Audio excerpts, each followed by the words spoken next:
Okay, so the easiest way to graph multiple series of data on the same chart is to do as follows. First of all, I'm going to copy the voltage here, and I'm just going to paste it over here on the side.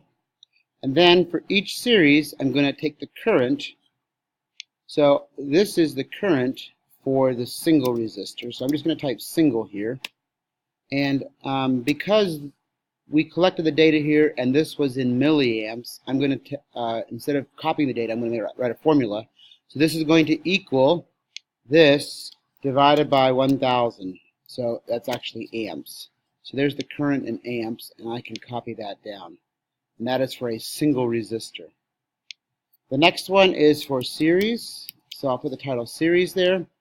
And this is going to equal whatever is in this column divided by 1,000. And of course, if you've already converted it to amps, you don't need to divide by 1,000. And the last one is parallel. And we will take this value here, divide it by 1,000.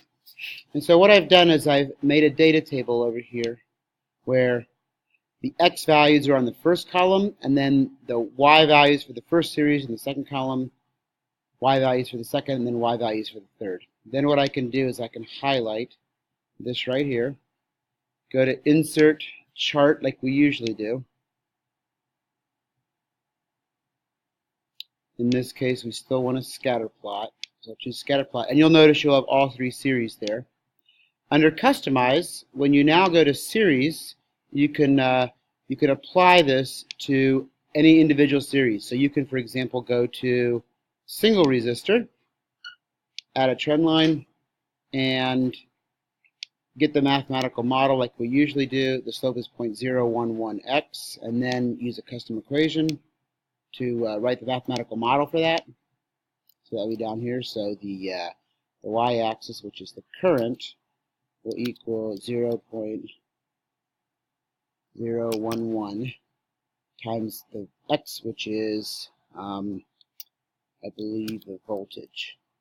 So there's your mathematical model for this single resistor.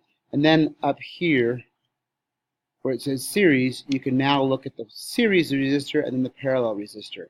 And the advantage of labeling those headers in the data table, single, parallel, and series, was that when you work on them, then you can get the names. So you're going to have three mathematical models on here. It will list them here. You can fix your titles and all that stuff, and then find the mathematical model for Part B also to finish up the lab.